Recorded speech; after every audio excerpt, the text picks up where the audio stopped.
Now we are going to see a summary of this poem, means the poem The Snake, stanza by stanza.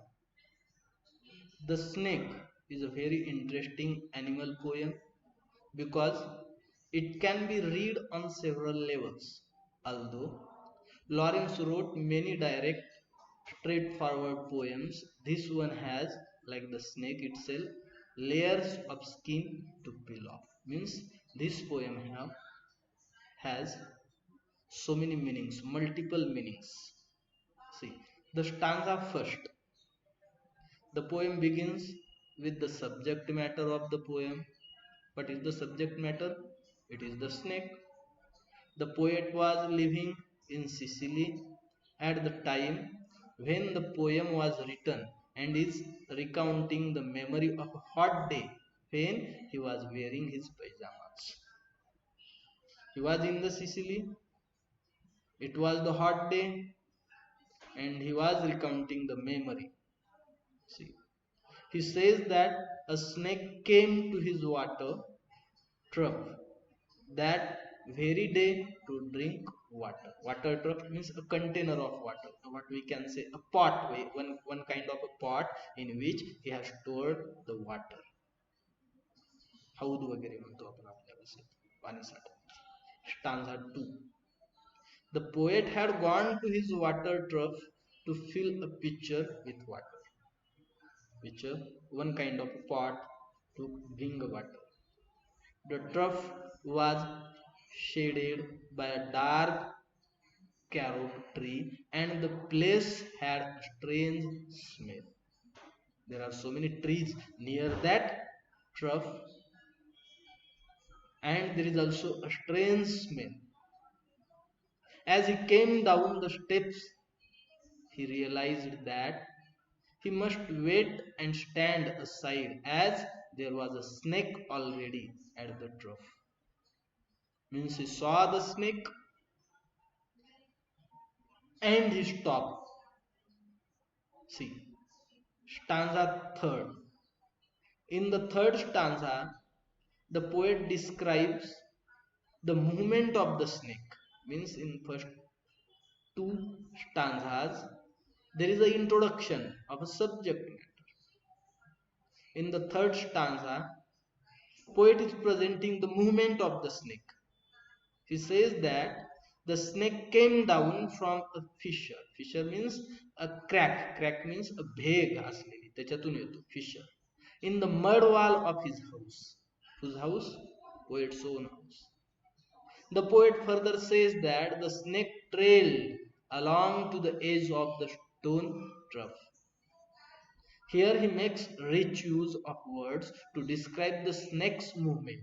The words yellow, browns, slackness, and soft bellied invoke a vivid picture of the snake in our mind. Means these words are there in the lines of the poem. Poet have described the snake in a what we can say a real way. When we read that poem at that time, we can not only imagine but the picture of that snake will stand in front of us. So in that way, poet have written this poem. The snake slowly slithered towards the bottom of the stone trough and started drinking with what the poet calls his straight mouth, the water that had dripped down from the tap. He drank the water. Who? That snake drink the water. In the last line of the stanza, in this third stanza, he again says, the snake drank water through his slack gums into his slack long body silently. This is the line of the poem. The snake drank water through his slack gums into his slack long body silently. Gum means we can say a wood, his mouth, phana.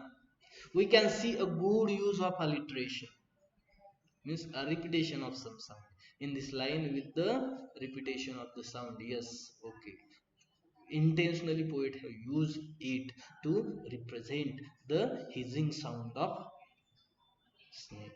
See, in the next stanza, stanza 4, the fourth stanza is a fairly short one and only repeats what the poet has said before. Means, in this stanza also, poet is talking about the snake. The poet here emphasizes that someone was at his water trough and that he was standing there as a second. Means already there is one. Anyway, we can say a snake. This suggests that the snake's presence is naturally not at all welcome by the poet. Stanza 5. See. After a while, even as the poet was tearing at the snake, it lifted its head from drinking like that of a cow or a buffalo watching the poet with deference. Means what way? In what way? That snake is drinking the water. Who is observing that? Poet, or we can say speaker, is observing that drinking of water. The snake flickered his forked tongue in the air between his lips, paused for a moment as if thinking, stooped down and drank some more water. The snake appeared to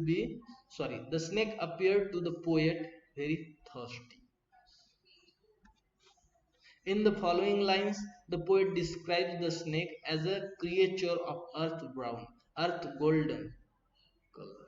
Means in this stanza, fifth stanza, poet again describes the color of the snake. He further says that it was a very hot day in the month of July in Sicily. Just remember the month, July month in Sicily. And in that month, there is a volcano where the Mount Etna was smoking. Means there is a natural volcano in the Mount Etna. Mount Etna is a natural volcano on the Sicilian island of Italy, and the poet lived around this region when the episode in the poem took place. So, in this line, we come to know that what kind of hotness was there. There is a volcano from the Mount Etna. See, stanza 6. As he saw the snake drinking water from his trough, the poet's mind urged him to kill it. See, what poet is developing the plot of this poem. Till now, in the fifth stanza, poet in the first two stanza, poet have presented the subject matter. Next three stanza, poet was talking about the movement of the snake, and now in the sixth stanza, poet is talking his own conflict. He just presented what he was thinking. As he saw the snake drinking water from his trough, the poet's mind urged him to kill the snake. To him, the snake was a danger, as he knew that in Sicily the black snakes were harmless, but the golden ones were highly venomous, means poisonous, and thus deadly. As we live, we gather experiences, be it our own or those from others, and these help us in guiding our way through life. That's natural. Poet have listened all these things from his society. Which snake is poisonous and which snake is not poisonous? If there is a snake, what human should do? Human being should do. So, as poet is presenting, we gather so many experiences, or what we can say, so many experiences from the society, and we live our life in that. The poet too knows from his experience that golden snakes are venomous or poisonous, and thus he calls it the vice of education. The vice of education.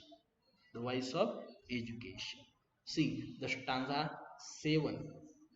We feel a natural repulsion to fear and all things that convey it. That's natural means who saw the anybody who saw the snake will feel what we can say he will be afraid, and that's happened in the poem to the poet. The fear of reptiles and in a particular snakes is so rooted in most people that their first response upon seeing one is to kill it. The poet is no stranger to this instinct, and so when he saw the golden brown snake, he perceived it to be a mortal threat. It is like a threat. His mind was convincing him to gather courage and kill the snake. The words finish him off show us how deeply repulsed the poet was at the snake's very presence. Finish him off means to kill the snake.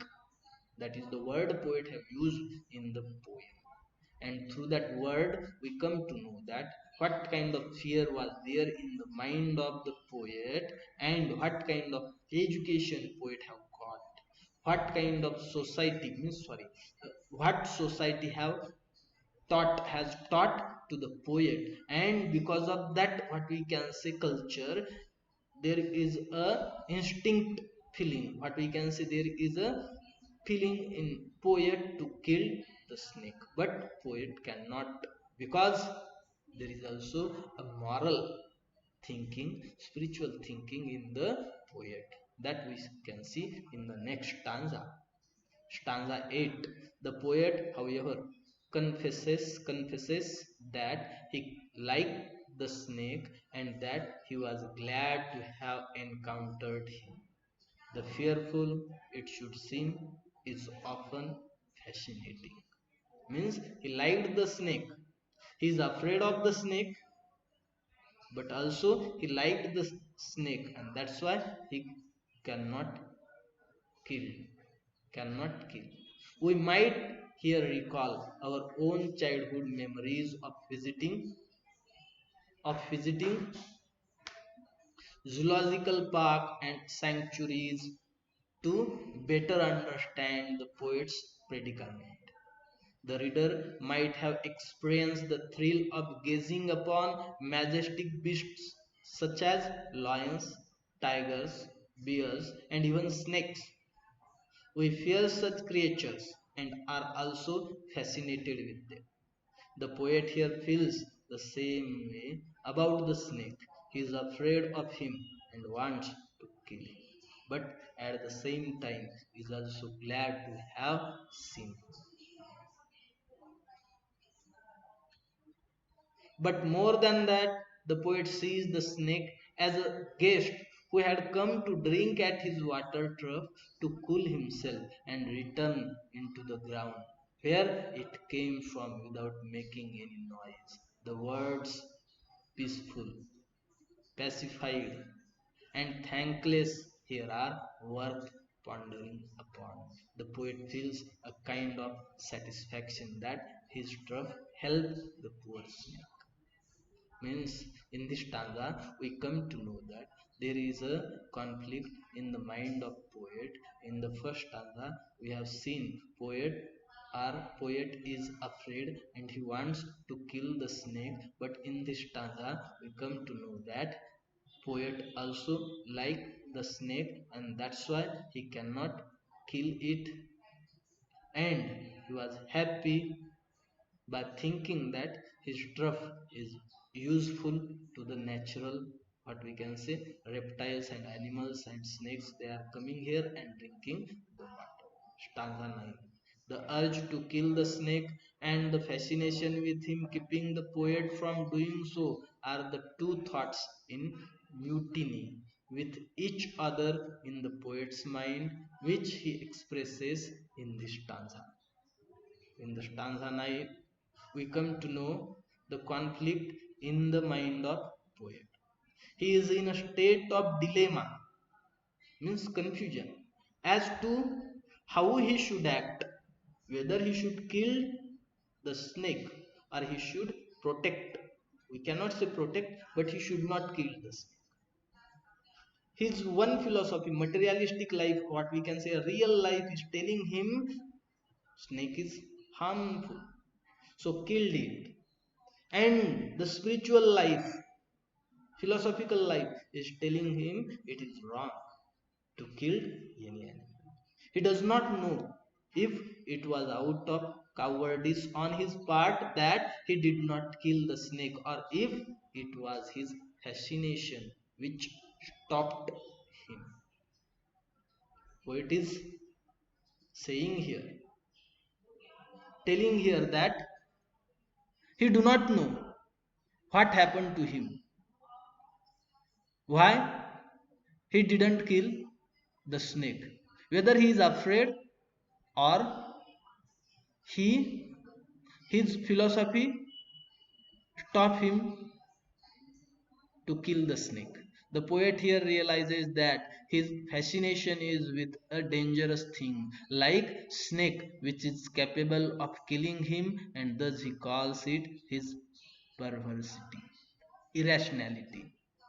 He says that he longed to talk to the snake as if he wished to know more about him and to keep looking at him. He doesn't know if it was out of humanity that he considered himself honored to have been visited by a poor creature like the serpent and did not kill him. We can clearly see the poet's internal struggle in this and the subsequent stanza towards how he should have acted with the snake.